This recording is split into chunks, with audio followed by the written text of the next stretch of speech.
Hi అండి. బాగున్నారా? మరి నేనైతే బాగున్నానండి. మీ అందరు నా వెల్ విషర్స్. నేను కూడా మీ వెల్ విషర్‌నే. మనమందరం కూడా ఈ సమాజం అనేటటువంటి సువిశాలమైనటువంటి జాయింట్ ఫ్యామిలీలో మెంబర్స్ అని మనకు తెలుసండి. మరి మనము ఈ ప్రోగ్రాము సమాజము నాడు నేడనే ప్రోగ్రాము ద్వారా మనము కొన్ని విషయాలు డిస్కషన్ చేసుకోవాల్సిన అవసరం ఉంటది. అది చాలా మస్ట్ అనమాట. ఎందుకంటే గడిచిన రోజు అవసరం లేదు అని అనుకోవద్దండి. ఆనాడనేది నిన్నటితో సమానం. అంటే పాస్ట్ టెన్స్. దాని మీదనే ఇక్కడ ప్రెజెంట్ టెన్స్ డిపెండ్ అయి ఉంటది. ప్రెజెంట్ టెన్స్ మీదనే పాస్ట్, ప్రెజెంట్ టెన్స్ మీదనే ఫ్యూచర్ టెన్స్ కూడా డిపెండ్ అయి ఉంటదండి. మీకందరికి కూడా తెలిసిన విషయమే. కాబట్టి పాస్ట్ టెన్స్ అనేది మనకు అంటే భూతకాలం అనేది మనకు ఒక ఫౌండేషన్ అండి, ఒక పునాది. దాని మీదనే వర్తమాన భవిష్యత్తు కాలాలు ఆధారపడి ఉంటాయి. అంటే పోయిన కాలం ఎలా జరిగింది, ఆ రోజుల్లో ప్రభుత్వం ఎట్లుండింది, ప్రజలు ఎలా జీవించారు, జీవన విధానాలు ఎలా ఉన్నాయి, సంప్రదాయ ఆచారాలు ఎలా ఉన్నాయి, మరి ఆడవాళ్ళకి ఉన్న ప్రాధాన్యత ఏంటి, పురుషుని యొక్క బాధ్యతలు ఏంటి, భార్యకు ఉన్నటువంటి బాధ్యతలు ఏంటివి, మరి అవి ఆ రోజుల్లో ఎలా ఉన్నాయో వాటిని మనము దృష్టి ఉంచుకుంటేనే ఇప్పుడు మనము ఈ యొక్క ప్రజెంట్ టెన్స్ అనేది కూడా దాని మీద డిపెండ్ అయి ఉంటుందండి. ప్రస్తుత కాలం, గడిచిన కాలం మీద ఉంటుంది. ఆ రోజుల్లో జీవన విధానం ఇలా ఉంటుంది. ఇప్పుడు ఇది అక్షరాస్యత పెరిగిన కొద్దీ జీవన విధానంలో మార్పులు వస్తున్నాయి. అందరు చదువుకున్న వాళ్ళు అయ్యిండ్రు. కాబట్టి ఆ రోజుల్లో ఎక్కలేసిన గొంగడు అక్కడే ఉండేది. వాళ్ళు ఏది అంటే కొంచెము జ్ఞానవంతులు. ఇప్పుడు ఎక్కువగా ఆ కాలంలో బ్రాహ్మణులు మాత్రమే చదువుకొని ఉండేదండి. ఇంకా వేరే వాళ్ళకు చదువులు లేవండి. క్షత్రియులు చదువుకోవాలి, లెక్కలు బిజినెస్ చేయడానికి కొరకు వయసులు చదువుకోవాలి తక్కువగా. మొత్తం చదువుకునేది దేవుళ్ళం మేము అని చెప్పుకొని, దేవుళ్ళు మనకు కనబడరు, విగ్రహాలలోనే ఉంటారు. కానీ నిజమైన దేవుళ్ళు అంటే బ్రాహ్మణులము మేమే. మాతోటే ఆ యొక్క విగ్రహాలలో ఉన్న దేవుళ్ళు మాతో మాట్లాడతారు. మేము కూడా ఆ విగ్రహాలలో ఉన్నటువంటి దేవుళ్ళతో మాట్లాడతాము. ఆ దేవుళ్ళు మాలో ఉండి మమ్మల్ని ఏం చేయమంటారో అది మేము మీ చేత చేపిస్తాము అని బ్రాహ్మణిజం చెప్తుందండి. మరి ఆ రోజుల్లో చదువుకోలేదు. ఇప్పుడు అవన్నీ ఆచారాలు, సెంటిమెంట్స్ ఇవన్నీ కూడా చదువుకున్న తర్వాత సైంటిఫిక్గా అన్నీ కూడా అవి నిజమైనవి కావు. దేవుడు అనేటోడు ఎవరికి కనబడడు. రంగు, రూపు, వాసన, ఈ రుచి ఏదీ లేదు. ప్రచండమైనటువంటి ఆ యొక్క విశాలమైనటువంటి అనంతమైనటువంటి ఆది అంతము లేనటువంటి శక్తి కలిగినదే సృష్టి అనేది ఈ యొక్క సైంటిఫిక్ మనకు చెప్తుందండి. మీకు ఆ వాళ్ళు విద్యుత్ ఏమంటారు చూడండి, ఆ జల శాఖకు సంబంధించిన వాళ్ళు కృష్ణాన ఎవరో కథను బాగా చెప్తూ ఉంటాడు. ఈ సెంటిమెంట్స్కి ఆ యొక్క సైన్స్కు కంపేర్ చేసి చెప్తూ ఉంటాడు ఆయన. తెలియని వాళ్ళు అది చూడండి. జల అనేది వస్తుందండి, జల ఏదో ఉంటుంది. మరి వాళ్ళని అది చూడండి చక్కగా. కృష్ణయ్యనో ఏదో పేరు ఉంటుంది, ఆయన బాగా చెప్తూ ఉంటాడు. ఈ హిందూజంలో ఉన్నటువంటి ఆచారాలు, వ్యవహారాలు, సంప్రదాయాలు, ఈ సంస్కృతికి సంబంధించినవన్నీ బ్రాహ్మణుడు సృష్టించినటువంటివి అని వాళ్ళు తేటగా సమాజం అంటే దేశానికంతా తెలియపరుస్తున్నారండి. కాబట్టి అటువంటివి మనము ఈ సైంటిఫిక్గా కంపేర్ చేసుకొని ఆచారాలకు, సెంటిమెంట్స్కి, సంప్రదాయాలకు, ధర్మాలకు, మతాలకు, కులాలకు ఏమి లింకప్ అయి ఉన్నదో మీరు కొంచెం ఒకసారి ఈ రోజుల్లో చదువుకున్న వాళ్ళ సంఖ్య పెరుగుతుంది కాబట్టి ఒకసారి మీరు కంపేర్ చేసుకొని చూసుకోండి. లేదండి. కాబట్టి చదువు అనేదే మనకు జ్ఞానాన్ని ఇస్తుంది. చదువే మనకు మరి సమాజంలోని మరి గౌరవ మర్యాదలను, సమాజ పరిపాలన విధానాలను, సమాజ అభివృద్ధి దశలను, మరి జీవన విధానము ఏ విధంగా డెవలప్ చేసుకోవాలి, మానవుని యొక్క ప్లేస్ వాల్యూ ఏంటి, ఇవన్నీ నేర్పించేది చదువేనండి. కాబట్టి మీరందరూ కూడా మరి నా ఏజ్కి వచ్చిన వాళ్ళు ఇప్పుడు చదువుకోలేరేమో, కానీ మరి మీ పిల్లలు మనవళ్ళు, మనమరాళ్ళు కావచ్చు, కోడళ్ళు, కొడుకులు కావచ్చు, బిడ్డలు, అల్లుళ్ళు కావచ్చు, అందరూ కూడా పౌరులే. మరి వాళ్ళ పిల్లలు చిన్నోళ్ళు కావచ్చు, చదువులో ఉండొచ్చు. మరి ఇలాంటి జ్ఞానము మనము మన కుటుంబంలో ఒక్కొక్కసారి డిస్కషన్ చేసుకున్నట్టయితే మన పిల్లలకు కూడా సమాజం పట్ల జ్ఞానోదయం కలుగుతుందండి. జ్ఞానోదయం కలిగినప్పుడే ఈ సెంటిమెంట్లు, ఈ యొక్క దురాచారాలు, ఆచార వ్యవహారాలు అన్నీ కూడా రూపుమాపబడతాయండి. లేదా కూర్చున్న దగ్గరనే బ్రాహ్మణుడు బ్రతుకుతున్నాడండి. కూర్చున్న దగ్గర ఒక కొలువు కాదు, ఒక కాయ కష్టం కాదు, ఒక శ్రమ ఓడ్చి కాదండి. ఏమైనా కులాల మధ్యలో ఘర్షణలు తెస్తున్నాడు, మనస్పర్ధలు తెస్తున్నాడు.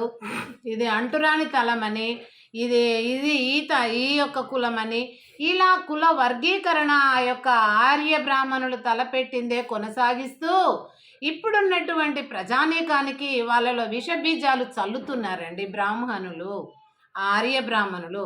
మరి ఇక్కడ మూల వాసులైనటువంటి బ్రాహ్మణులు వాళ్ళు పోషమ్మ, ఎల్లమ్మ, మల్లమ్మ, ఈ బోనాలు, తర్వాత నోములు ఇలాంటివన్నీ వాళ్ళు చేస్తున్నారు.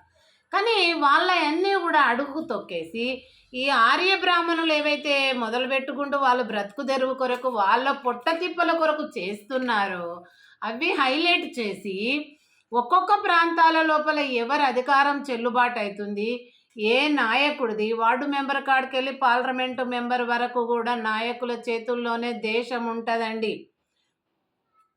కాబట్టి ప్రతి ప్రాంతంలో ఉన్నటువంటి ఆ స్థానిక నాయకులకు పూజలు, పౌరోహితము, పెండ్లీలు, ఇక గృహ ప్రవేశాలు ఎవ్రీథింగ్ వాళ్ళకు పోయి ఆ ఆచారాలకు సంబంధించినవన్నీ కూడా వాళ్ళకు అర్థం కాకుండా ఆ యొక్క మంత్రోపదేశం అంటే సంస్కృతంలో చదివేసి వాళ్ళ దగ్గర ఆ సంభావనలు తీసుకొని వేలు వేలు తీసుకొని అడుగడుగున ఆడ గుడి కట్టండి, ఒక కాలనీ ఏర్పడగానే గుడి కట్టండి, ఒక కాలనీ ఏర్పడగానే గుడి కట్టండి.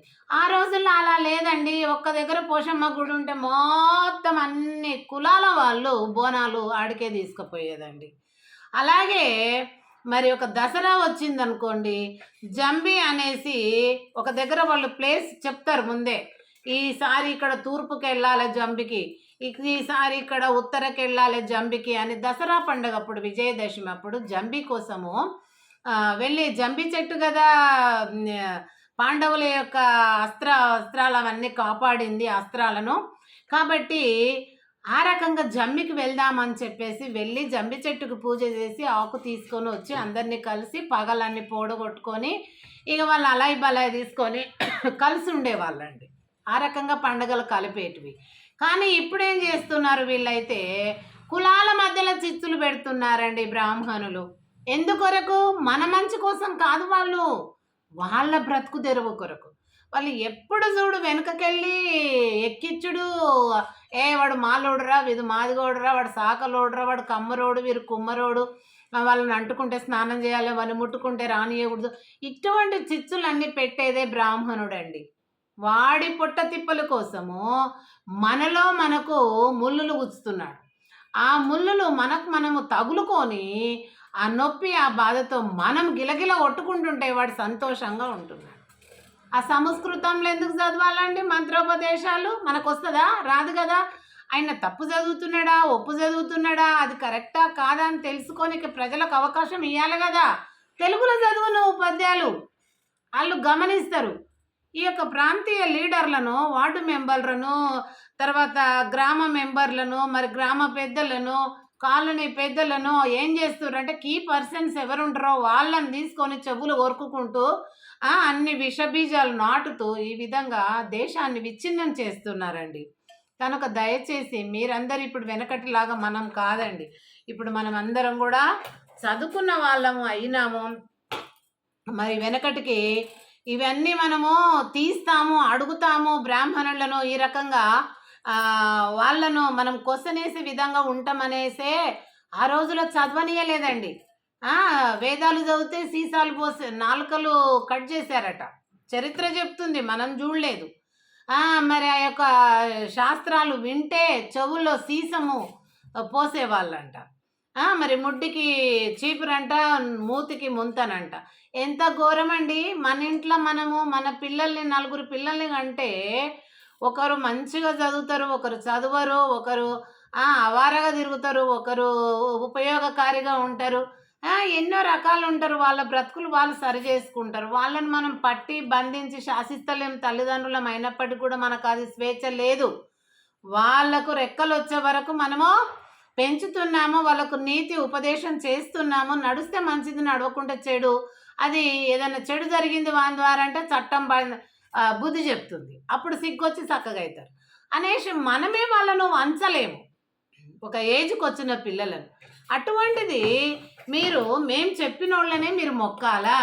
ఇటువంటి పద్ధతులు పెట్టి ఒకరి మీద ఎవరో మనకు తెలియని వాళ్ళు మన మీద అధికారం చెలాయించి, మనల్ని అణగదొక్కి, మాకు మీరు సేవ చేయాలి అనేటటువంటిది ఇది సమంజసమేనా అండి?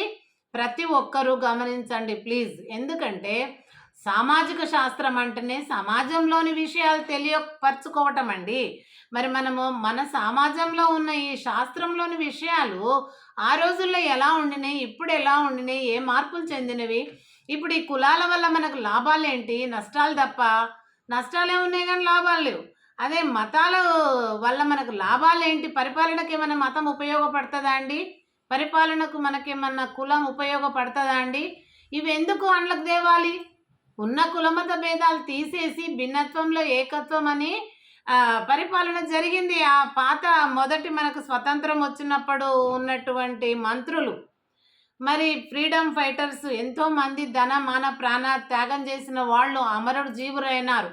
ఇప్పుడు వాళ్ళను మనం తిడుతున్నాము అంటే చూడండి మనం ఎంత బుద్ధిమంతులమో, ఎంత స్వార్థపరులమో, ఎంత దుర్మార్గంగా మనం చనిపోయిన వాళ్ళను తిడుతున్నామో. వాళ్ళు ఒక మంచి త్రోవ చూపి మనకు స్వరాజ్యం తెచ్చి పోయినోళ్ళను కూడా తిడుతున్నామండి.